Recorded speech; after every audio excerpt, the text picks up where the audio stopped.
I don't believe there's a human being on Earth who doesn't experience periods of depression, times when, as far as he's concerned, the whole world can close up shop and go fishing.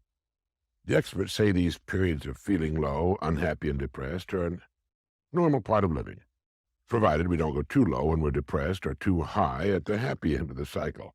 If your periods of depression are too deep or last too long, you could probably use some professional help. But we all experience these highs and lows, and I've been in the real beauty of a low for the past day or so. Incidentally, these periods of depression almost always follow an illness, even a slight cold. Last Sunday morning, I was awakened by the telephone at 5 o'clock in the morning. It was a man I'd known years before who happened to be passing through town and just wanted to call and say hello. At 5 on a Sunday morning, he wanted to call and say hello, but once I'm up for good, so I went to the kitchen to make a pot of coffee. From the moment that telephone rang, I was aware that I was depressed. In fact, the telephone had also awakened my wife, who took one look at me and asked me what was wrong. I told her I was feeling a little depressed, and she gave me a very cheering message. If I remember correctly, she said, "Oh, really?" She always has one of those great morale boosters right at the tip of her tongue. But as I was making the coffee, I thought that even though I felt low enough to crawl under the door, I couldn't think of a single human being on Earth with whom I'd trade places. And this seemed to have a good effect. And I began to wonder if this is true of everyone. Would anyone agree to physically change places with another person, to forget completely his own life and past, family and friends, to lose completely his own personality, his own mind and abilities, and take on those of another human being, a stranger? Would an old man sitting in the park willingly change places with the child being pushed by in a stroller? Would any woman, regardless of her present life, change places with any other woman on Earth? What do you think? Would you? Can you think of a person alive today with whom you'd willingly trade places? I mentioned this to my wife. I asked her the same question, and she said, certainly not. She said no one would, because it would mean losing one's identity, and that a person's identity is his most important possession. Now, to me, this was all very interesting, and I must admit that it went a long way toward restoring my attitude toward myself and the world. And the psychologists agree with my wife. They say that the most important thing to a human being is his identity as a person, and that's the thing he wouldn't trade. And now, a moment for this message. Bring the subject of trading places with someone else up the next time the family sits down at a meal. Give it some thought on your own. It has a way of getting us back on course. How about it? Is there anyone you'd trade with? Thank you. Harvey Mindus, a practicing psychologist and a professor at UCLA, is the author of this marvelous book, Laughter and Liberation, in which he points out that everyone seems to realize the importance of a sense of humor and agrees that it's one of our most valuable faculties. Thinkers, simple and profound, declare that the ability to see the funny side of things and to laugh at ourselves and our troubles is an asset of the greatest magnitude.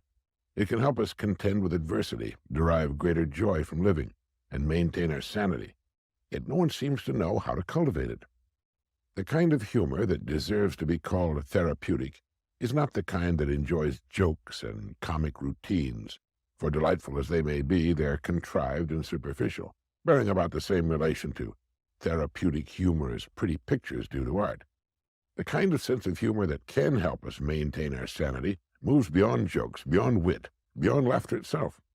It must constitute a frame of mind, a point of view, a deep, reaching attitude toward life.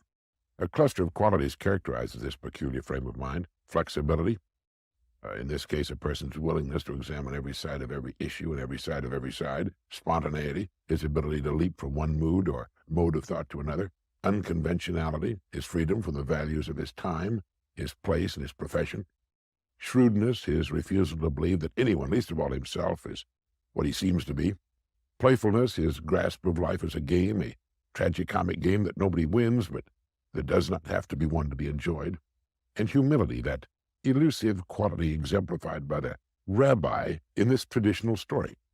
A wise old rabbi lay dying, so his disciples lined up next to his deathbed to catch his final words.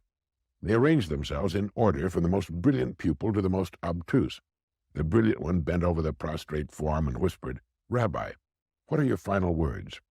My final words, murmured the ancient rabbi, are, life is a river. Well, the disciple passed it on to the person next to him, and the phrase traveled like wildfire down the line. When it reached the oaf at the end, however, he scratched his head in perplexity. What does the rabbi mean, life is a river, he asked. Well, that question, of course, traveled back up the line. What does the rabbi mean, life is a river? When the star pupil heard it, he leaned over again. Rabbi, he implored, for the old man was breathing his last. What do you mean, life is a river? And the rabbi, shrugging, croaked, so it's not a river. A man who can shrug off the insufficiency of his ultimate wisdom, the meaninglessness of his profoundest thoughts, is a man in touch with the very soul of humor, and each of the 6 qualities contributing to it. And now, just a moment for this message. The 6 qualities of the kind of sense of humor each of us needs: flexibility, willingness to see every side of an issue, spontaneity, unconventionality, shrewdness, playfulness, and humility. How's your sense of humor these days? Maybe you saw the news item some time back about a Canadian farmer who sold his Stradivarius violin for, I think it was in the neighborhood of $60,000. He sold it to the same New York City dealer he had bought it from many years before. The dealer paid him more for it than he had paid, and that's because, of course, the violin had appreciated in value over the years and because of the shrinking buying power of the dollar. But the farmer sold his precious violin by the world's most famous violin craftsman because, as he put it, I'm getting old and I have no children to leave it to, and by getting it back in the hands of the dealer, he knew that it would wind up with someone who would treasure it as he had. Antonio Stradivari, the Italian violin maker, had lived from 1644 to 1737. That's 93 years at a time when the average lifespan was about 30. He worked alone, although later in his life his sons helped him. No committee advised him. No one made decisions for him. His tools were primitive, but that was not important. He put himself into his work. All the world's tools couldn't make up for that. When he was finished with an instrument, when he was sure that his work measured up to his own personal standards, he signed his name to it. And today, more than 200 years later, his name is a household word all over the world. Everybody's heard of Stradivarius, the Latin form of the name that he inscribed on his violins. Throughout history, there have always been men with similar standards of excellence. Authors such as William Shakespeare, artists like Leonardo da Vinci, craftsmen like furniture maker Thomas Chippendale, and silversmith Paul Revere. Everything they did was done well, not because it had to be, but because they wanted it to be. They had only to please themselves, yet the products of their fertile minds and skillful hands are still collected and admired today. What is it that causes one person to take pride in what he does, while others give little or no thought to the quality of their work at all, do you know? Of course, when we talk about Stradivari or Da Vinci, we're talking about great geniuses, towering talents who found their media and became great in it. There have been many other fine violin makers and artists who took just as much pride and care in their work, but lacked the same quality of talent. There are even today many thousands of craftsmen who will not turn out shoddy work and who are proud to sign their names to their creations. They're in the minority, perhaps. They've always been in the minority. But the respect for quality never changes. It still commands the highest price. It's still revered wherever we find it. And the person creating it has gained for himself 2 precious assets. First, he's built the kind of security that lasts a lifetime. He need never worry about his income. And second, his work is a source of satisfaction and joy to him. He derives deep satisfaction from being an uncommon person. And now a moment for this message. People who set their own high standards to which they make themselves measure up lead enjoyable, exciting lives. Each task they begin is a fascinating contest to achieve their own standards of excellence. Sure, his son said, anyone would. Yes, Jim went on, anyone would if they were presented it in this way. The fact of the matter is, son, that most people have the exact opportunity, and yet they invest in eggs instead of the goose. Now the boy was quite interested, and he asked his father what he meant, and his father said, in this little quiz I've given you, the goose and the golden eggs are, of course, symbolic.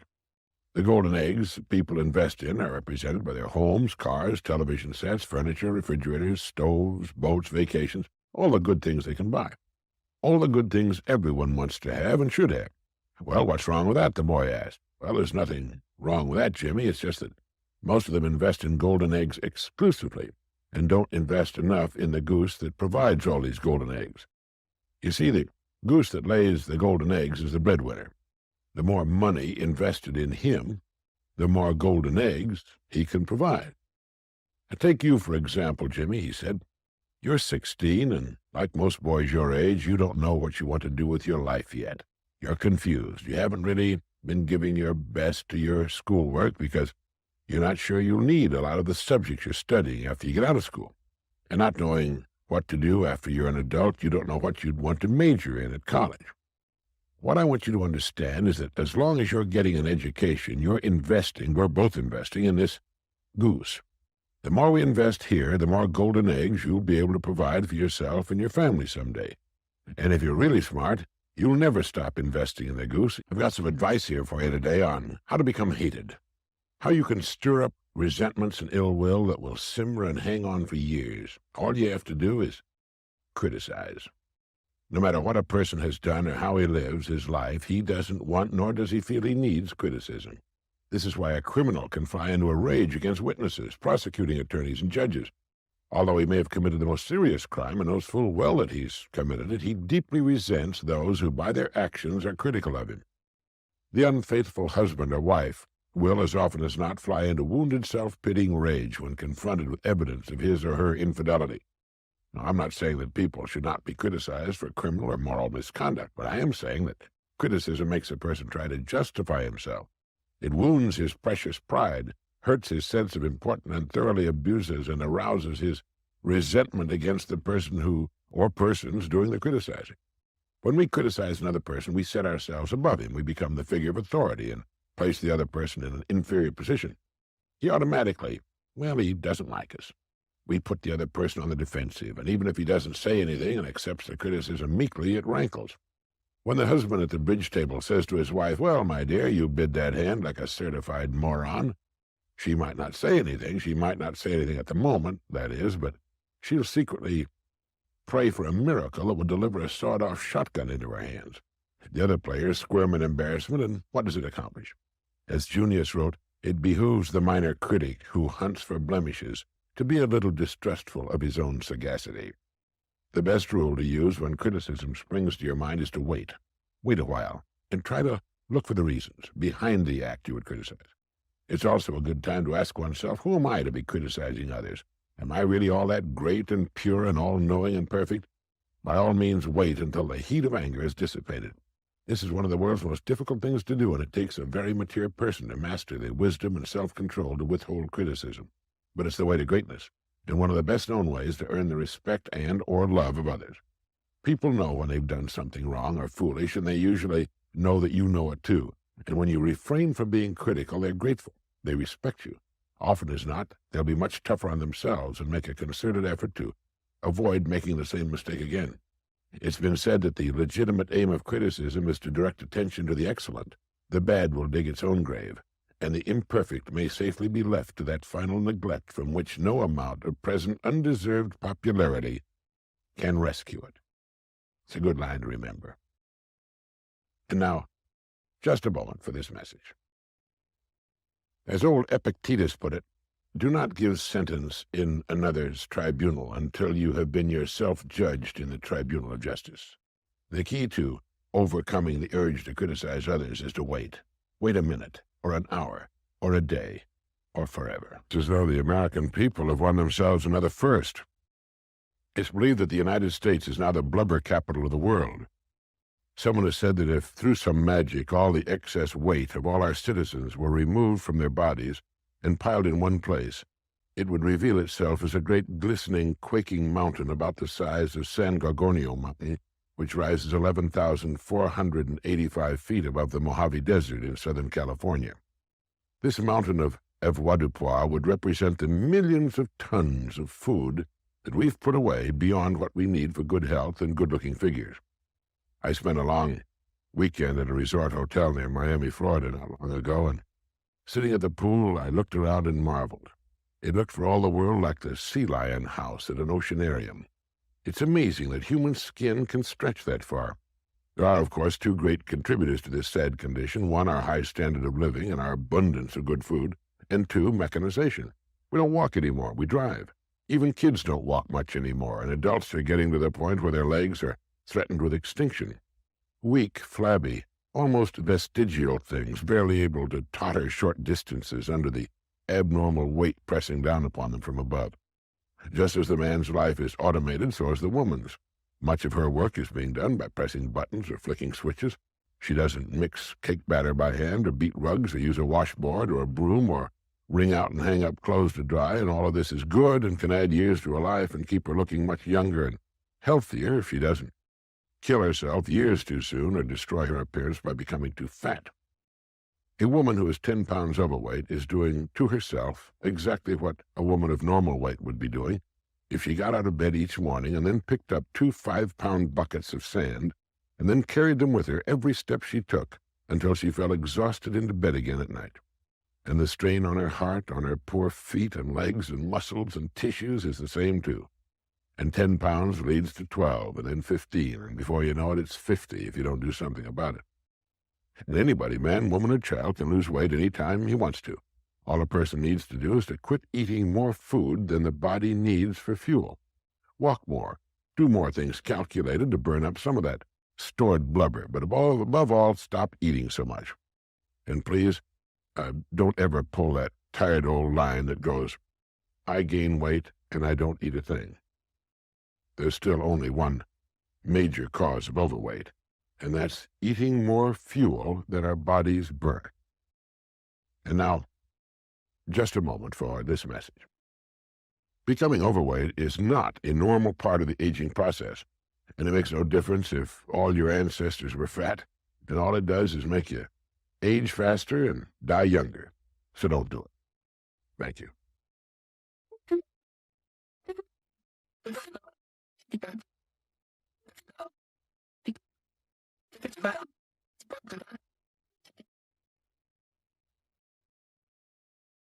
Back in the days of Thomas Jefferson, a person who had read 50 well-chosen books could consider himself well-educated. To give you an idea of how times have changed, take the plight of the business executive today. Within the past 2 years, more than 1,000 books have been published on the subject of business alone, to say nothing of the massive flow of magazines, newsletters, digests, research report films, tapes, and other media. 100 years ago, the largest college library at Harvard contained 212,000 volumes. The next largest at Yale had 95,000. Today, Harvard's library contains 8 million books, and Yale's more than 5 million. It's estimated that some 2,000-odd pages of print are being produced each minute. It's become a veritable avalanche. Even assuming a man reads about 3 books a week during a reading lifetime of 50 years, he cannot possibly read more than 1/25th of 1% of the world's books, no matter how accessible they might be. So what's the answer? It's selectivity. As we look at the sum of the world's knowledge, we see that the most valuable thing an education can give us is not mere learning, for that must always be severely limited, but judgment, which allows us to choose and select and compare and fit together the fragments of knowledge we're able to accumulate, the kind of knowledge we want and need for whatever it is we want to learn and do.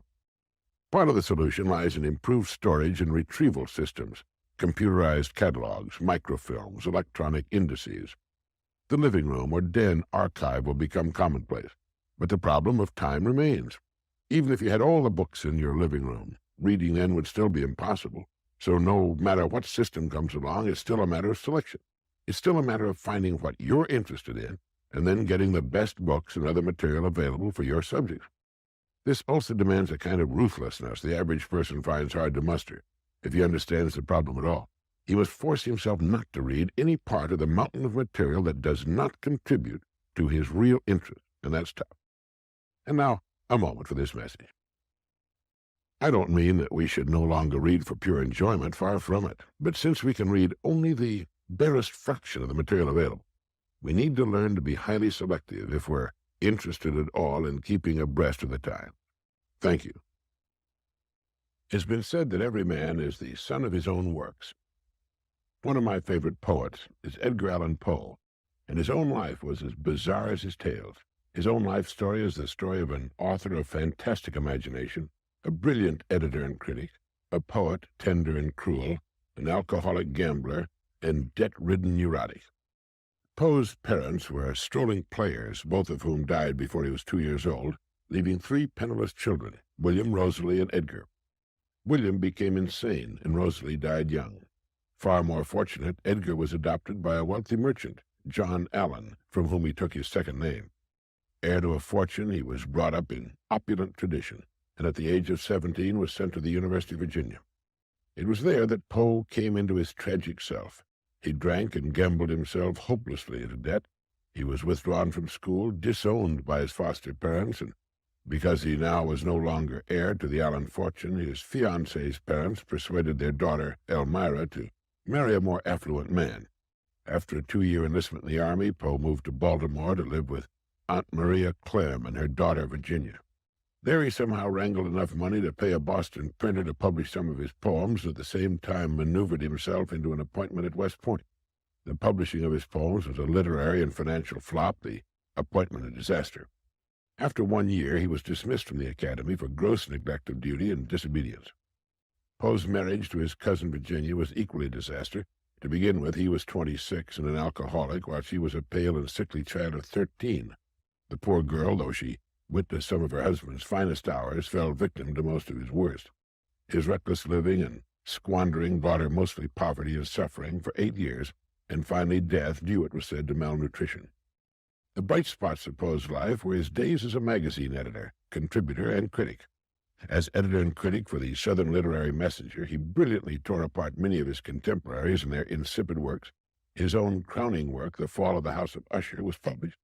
The bottle and debt cropped up again and again, almost as hurdles between a series of magazine associations.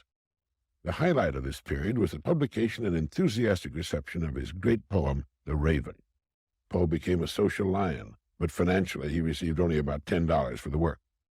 His tragic end started on a note of happiness. Learning that Elmira, his youthful sweetheart, had been widowed, he proposed to her, and she accepted.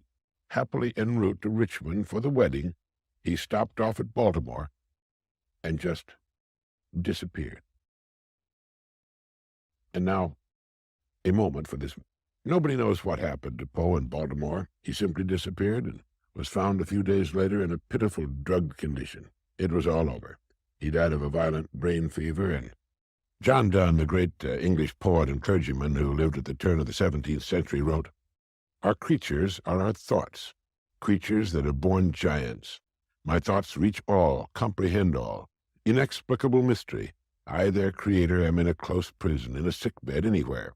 And any one of my creatures, my thought, is with the sun and beyond the sun, overtakes the sun, and overgoes the sun in one pace, one step everywhere." Few of us appreciate the great gift of thought. In an instant you can be anywhere, experience anything through the miracle of your thought. A man thousands of miles from home can, in his mind, be with his family in a millisecond. As John Donne indicated, we're in a close prison in our bodies, and restricted to be in one place at a time, physically, even in a sickbed. But any one of our thoughts can be with the sun and beyond, can go anywhere, experience anything. The more you think about it, the more magical it becomes. I think some people have a more highly developed imagination than others. As children, we all have the wondrous ability to bring interest, adventure, and a whole world of excitement into our lives. Have you ever stood just outside the door of a small child's room and listened to him or her at play? It's wonderful. Jabbering away to his imaginary playmate or teddy bear or doll, and the sound effects a small boy can make as he plays with his toys tell you what world he's living in at the moment. As we grow older, we tend to put away the exciting world of imagination, except for the highly creative person. He keeps it alive. It changes, but remains a vital part of his existence. A vivid imagination can be a blessing to the sick and incapacitated. They can travel to the ends of the earth with complete enjoyment, with none of the exasperations and lost baggage and language problems and waiting boredom that is so often a part of real travel.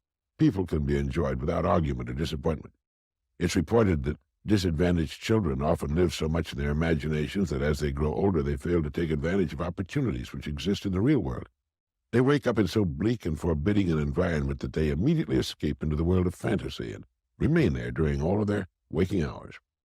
Man would not be man if his dreams did not exceed his grasp. And the dream, the imagined better world that becomes a goal instead of mere fantasy and escape, can and does become the real world. It's the imagined world of the future that keeps the student at his books, the workman at his job, the wife at her housework. It's what makes the driver mount the cab of his truck and the surgeon scrub up for another operation, and the salesman make another call. The imagination is man's most precious gift, and it's with us every day of our lives. Maybe that's why we sort of tend to take it for granted. Now, just a moment for this message. Our creatures are our thoughts, creatures that are born giants. My thoughts reach all, comprehend all. Inexplicable mystery. And what you find yourself imagining most is the key to your future. You ever get mixed up with the pronouns I and me? Millions of people do. You find yourself saying, why don't you come with John and I, when you should say, why don't you come with John and me? If you find yourself making this common error, and others in English, let me recommend a good book for you, written by Bergen Evans, one of the country's best-known authorities on English, and published by Random House. It's titled Comfortable Words. On this particular problem, Bergen Evans has this to say. We often hear, he gave it to John and I.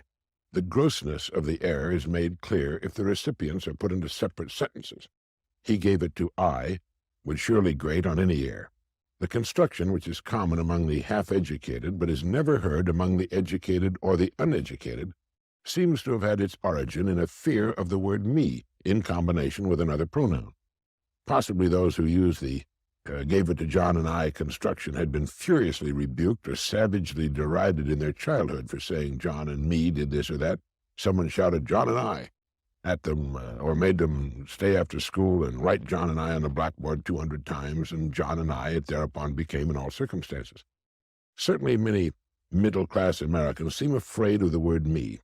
Some panic-stricken say, he gave it to John and I. Others use the equally ghastly, less incorrect, but more affected and self-conscious. He gave it to John and myself. So then the trick is, if you are troubled by this one, to say the sentence first mentally and leave the other person out of it. To yourself, say, he gave it to me. Then aloud, say, he gave it to John and me. Another common error is found in the misuse of the contraction don't. It stands for the words do not, and it is considered substandard to use it for the words does not.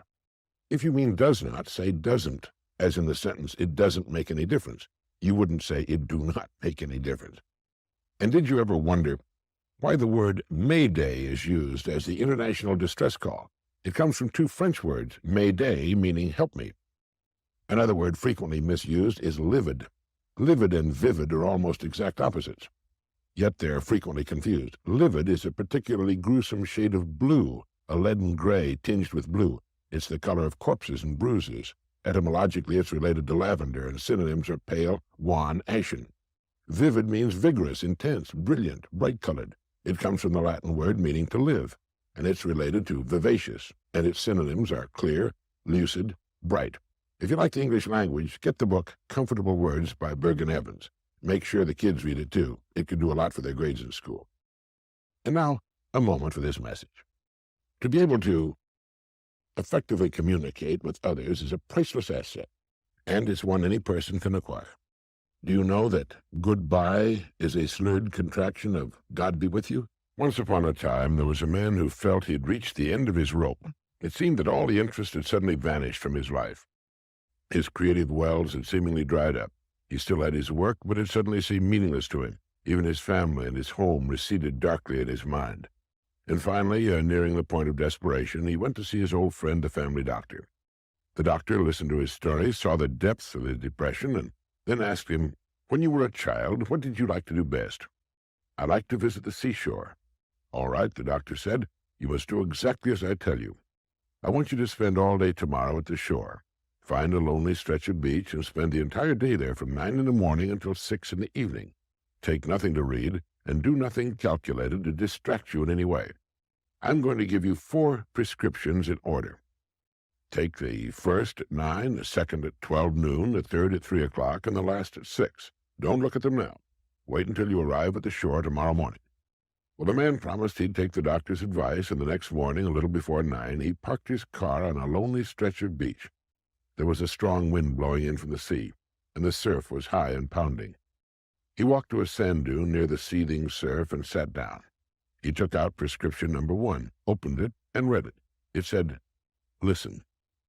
That was all that was written on it, the one word, listen. And so for 3 hours, that's all he did. He listened to the sound of the buffeting wind and the lonely cries of the gulls. He listened to the sound of the booming surf. He sat quietly, and he listened. At noon, he read the second prescription. It said simply, reach back. And so for the next 3 hours he did just that. He let his mind go back as far as it could go, and he thought of all the incidents of his life he could remember, the happy times, the good times, the struggles, and the successes. At 3 o'clock he tore open the third prescription. It read, "Re-examine your motives." And this took so much intense thought and concentration that the remaining 3 hours slipped quickly by. For 3 hours he re-examined his motives, his reasons for living and moving closer to fulfillment. He clarified and restated his goals.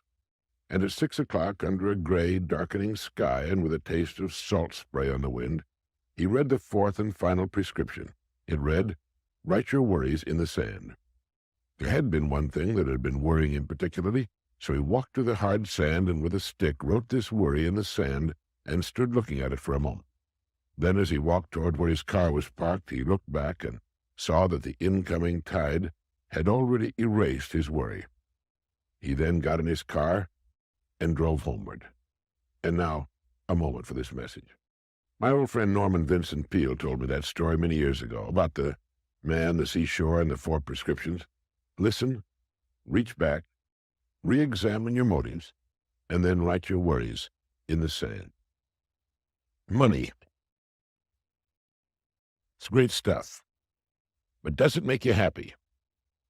I read an interesting story in Forbes magazine about 3 young men, all in their middle to late 30s, who had formed a successful electronics firm and sold out to a much larger company for several millions of dollars, making each of the 3 quite rich. Each of them was asked by the Forbes reporter, "Has this wealth and the leisure, the opportunity to now do anything you want to do, made you happy?" In each case, the answer was no. I know that sounds ridiculous to many, but it's true all the same. The proof that it is true is that each of the 3 young millionaires soon went right back to work to start all over again. One of them, in the style of Thomas Edison, sleeps in his lab on an air mattress so as to never be far away from his work. They all tried the life of leisure, and they all gave it up as an unhappy, unfulfilling, unrewarding, and boring form of existence. They found that they were happiest when they were working hardest to achieve the success and riches they finally won and then didn't want. One of them said that he and his wife decorated their home and spent too much money doing it. Another sailed a new boat to Europe in the transatlantic race. Another bought an expensive sports car, but soon they were all back at work. 3 out of 3, 100%. It should tell us something. It reminded me again of Irving Kristol's comment in the New York Times Magazine. He said, "Being frustrated is disagreeable, but the real disasters in life begin when you get what you want." He was referring to something quite different, but the same philosophy all too often applies to a person and his goals. The other night at a dinner party, I met an old friend whom I hadn't seen in some time. He had recently retired and is quite well-to-do financially. I asked him how he likes his retirement, and he said, "It's awful. We've gone all over the country fishing. The rest of the time I've been working in my garden, and I'm going crazy without enough to do. I want a job. I'll even work for nothing." Later, my wife told me that his wife had told her privately that if her husband doesn't find something soon that can occupy 4 or 5 hours a day of his time, he wasn't the only one that was going to lose his mind. She was going to lose hers too. So man strives all his working career for leisure and financial security, and when he gets it, he's miserable. With the 3 young millionaires, it wasn't so bad. They could go right back to work again. With my retired friend, that isn't so easy. The answer? It's to understand in advance that we need something interesting in which we can busy ourselves for a good part of our days. Time off is fine if you have something to come back to, something that needs to be done and which you enjoy doing. Understanding this in advance, we can plan in advance. We can make sure we develop an avocation that will keep us in the stream of things, keep us busy as much as we want to be busy after we retire. The story of the 3 young millionaires proves we need it. And now, a moment for this message. So what's your avocation? What are you going to be able to lose yourself in when you have more time on your hands? Better start planning for it now. Leisure time and people just don't seem to get on well together.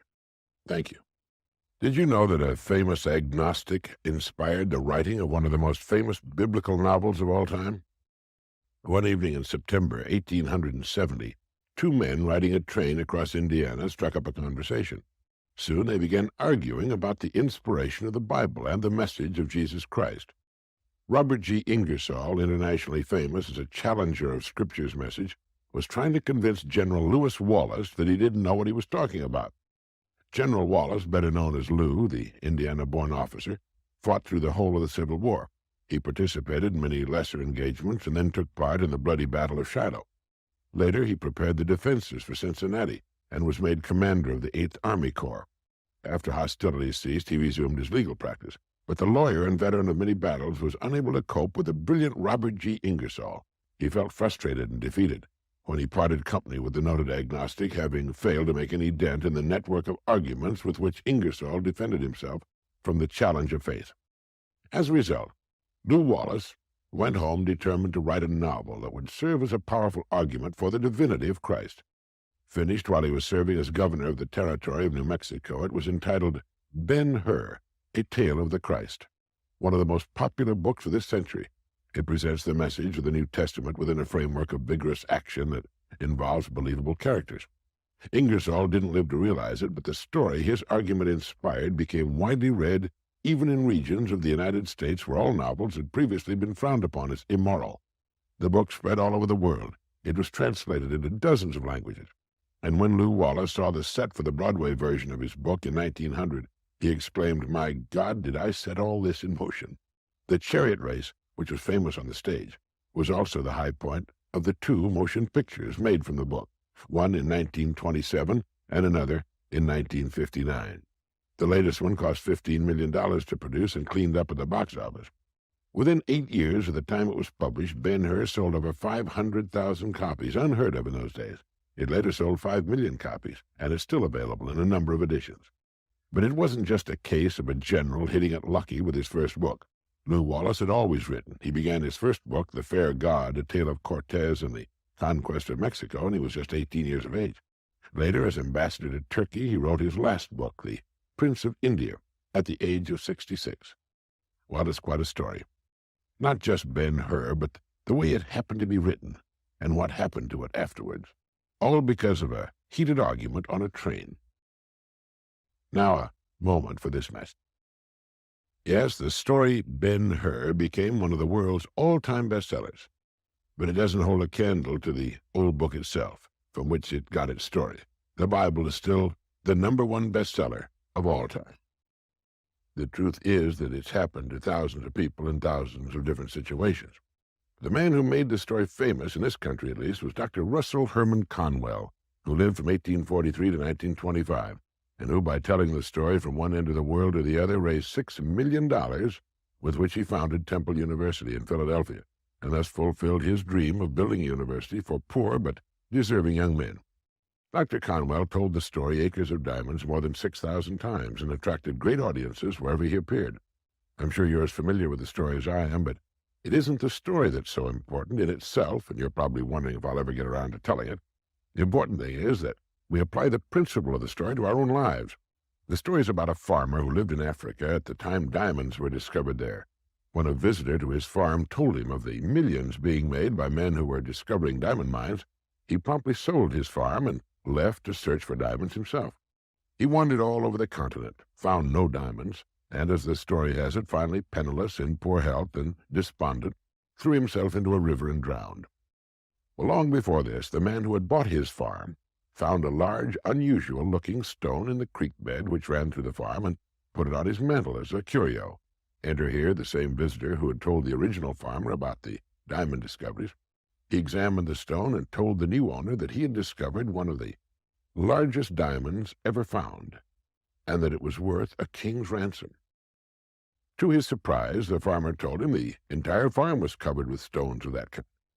And to make a long story short, if it isn't already too late, the farm which the first farmer had sold so that he could go look for diamonds turned out to be one of the richest diamond mines in the world.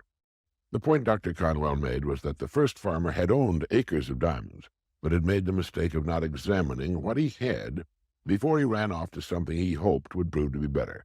He would then point out that each of us is like that first farmer. No matter where we live or what we do, we're surrounded by acres of diamonds if we'll simply look for them.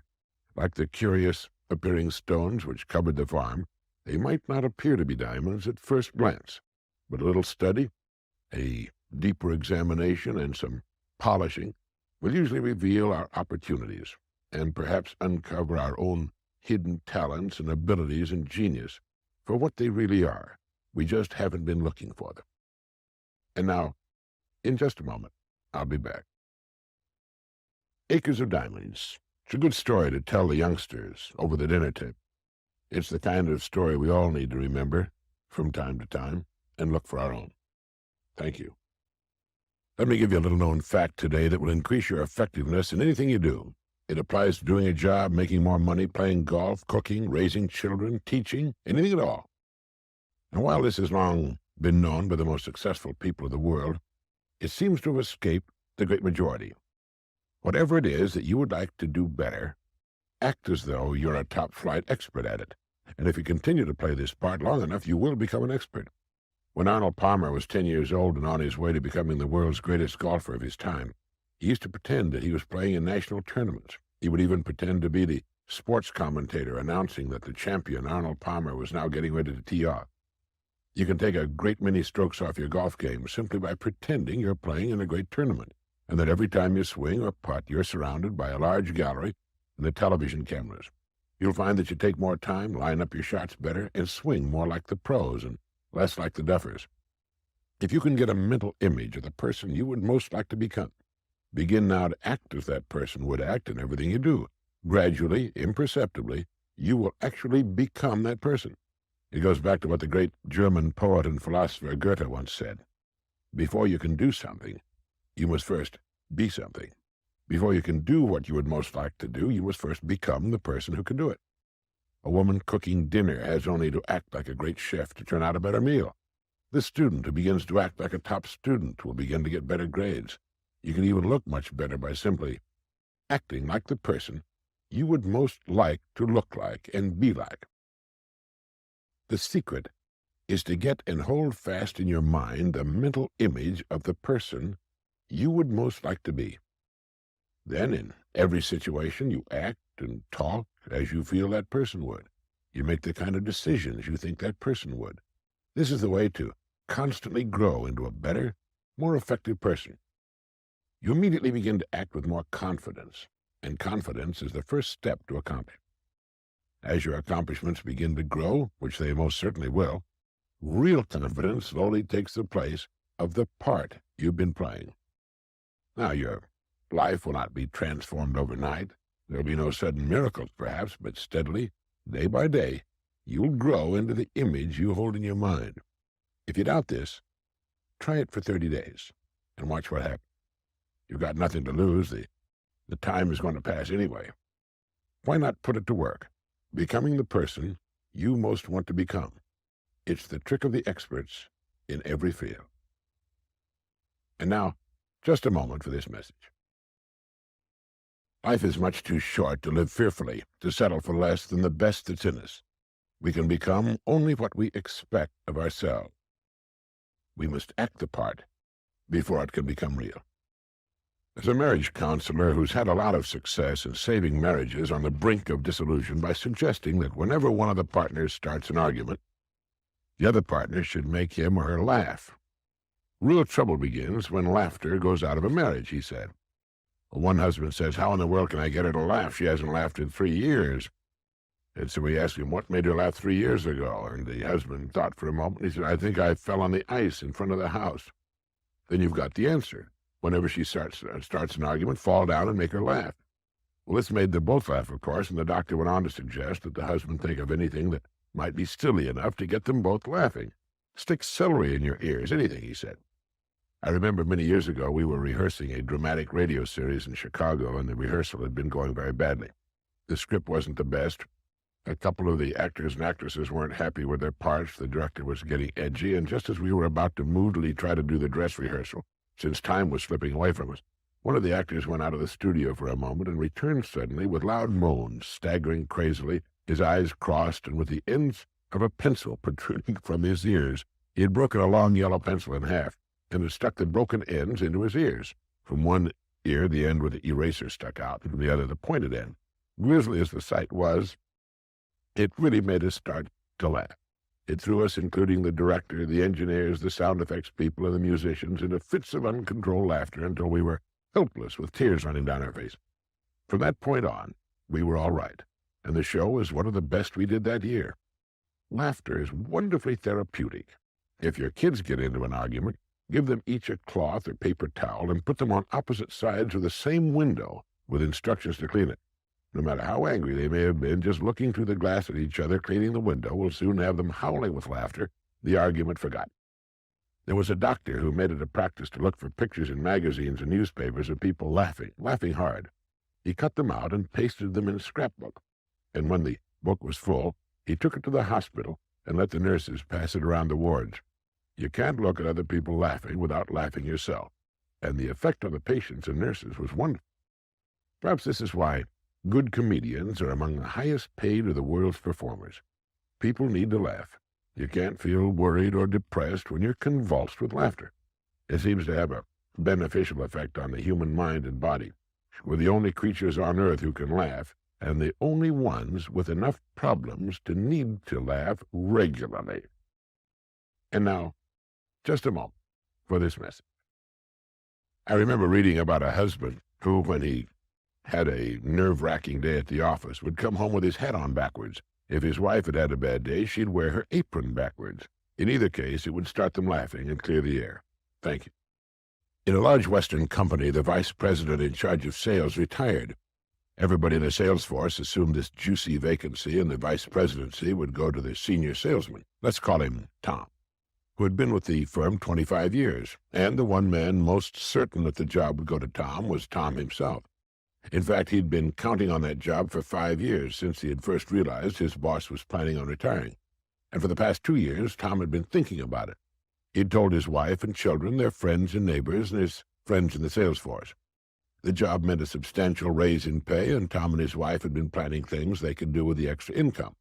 For the past 3 months, they'd been poring over travel folders, planning a trip to the Orient. So when Tom was called into the president's office on the morning following the retirement party for the former vice president, he was wearing his best suit and a smile to match. What he had no way of knowing was that the company president was facing the kind of situation that makes company presidents worth every penny of their excellent incomes. He had an Armageddon on his hands. After he had winced at the cheerful good morning and dapper appearance of his senior salesman, he looked him straight in the eyes and said, "Tom, I have to tell you that the executive committee has awarded the position of vice president in charge of sales to Bill Smith." Well, there followed a vast, deep silence.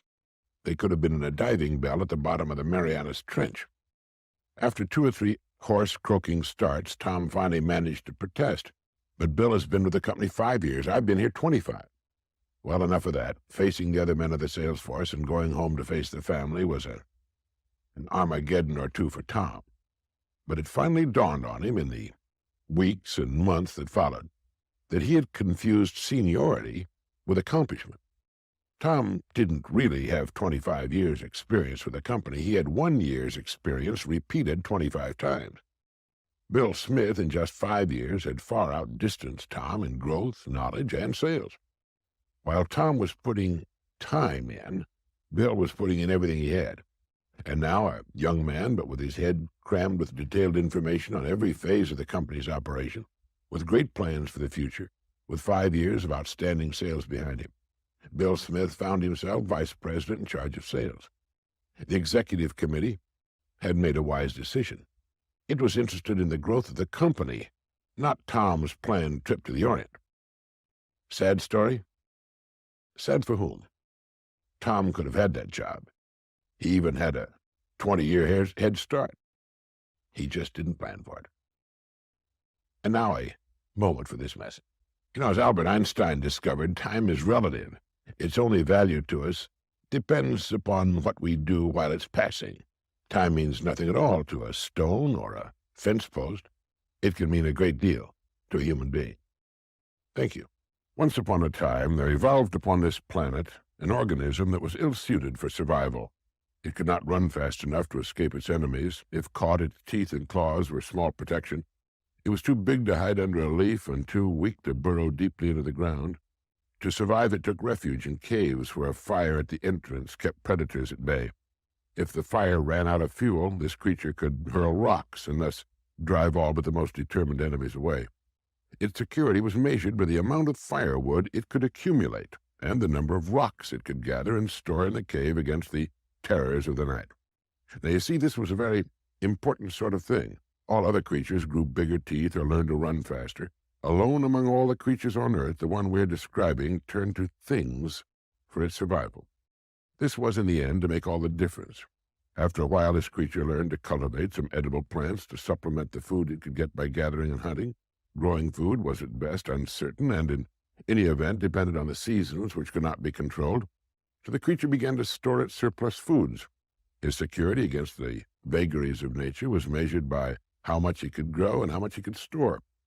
His feeling for being at least partly in control of his destiny was based on the gathering of things.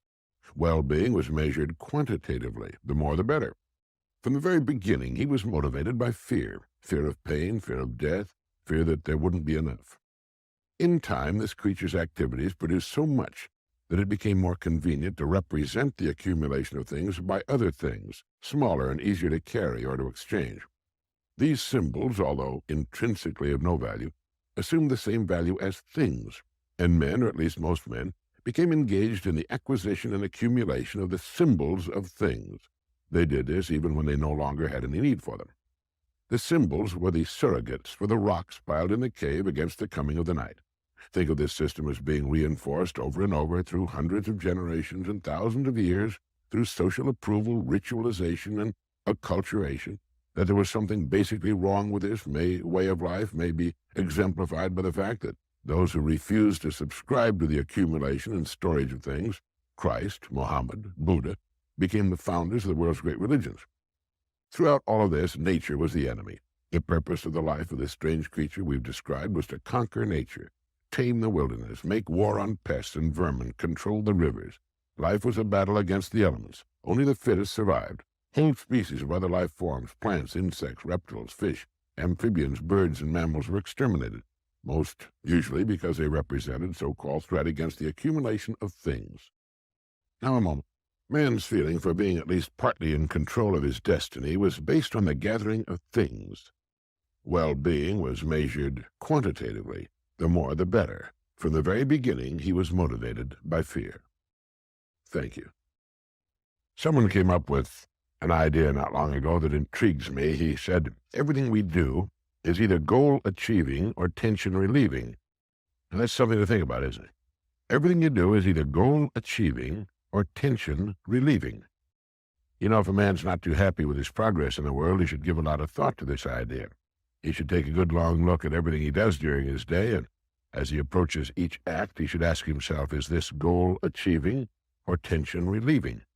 Now, we all need to relieve our tensions, but if we're doing too many things that are tension-relieving instead of goal-achieving, they're going to hold us back. Now, while I'm sure it couldn't be done, it would be interesting if a survey could be made to discover how much time is devoted each day of the work week by the so-called average man to acts which are strictly goal-achieving. We might all be amazed to discover what a small amount of time is actually spent in earning our livings and preparing for our futures. This would vary widely, of course, from industry to industry and from job to job. The busy doctor, for example, might spend 12 hours a day actually in the presence of his patients, and every minute with a patient would have to be called goal-achieving. Compare this with the time spent by, say, a salesman. How much of his day, and again, this would vary widely from industry to industry, is actually spent in goal-achieving acts. Driving from one call to another, even though he's not in the presence of a prospect or customer, would have to be under goal-achieving. Stopping for a cup of coffee would be under tension-relieving. So would chatting with people he can't sell or reading a magazine while he's waiting to see someone. Well, this is a pretty kind of vital balancing act that each of us should give some thought to. Going overboard in the tension-relieving department could lead to some serious problems in the future. Now, Samuel Johnson once said, every man is, or hopes to be, an idler. But like everything else in the world, there is a time to be idle and a time not to be idle. If you want to be idle later, in comfort, it's a good idea to make sure you're not spending too much time in idleness now. At any rate, I think it can be said that the success of a person in any undertaking will hinge directly upon his making certain that the majority of his daily acts are goal-achieving, and that he relegates to a secondary position those acts which must be classified as tension-relieving. It might be worthwhile carrying a little piece of paper and making a note as we do things during the day. Is this tension relieving or goal achieving. Now, just a moment for this message.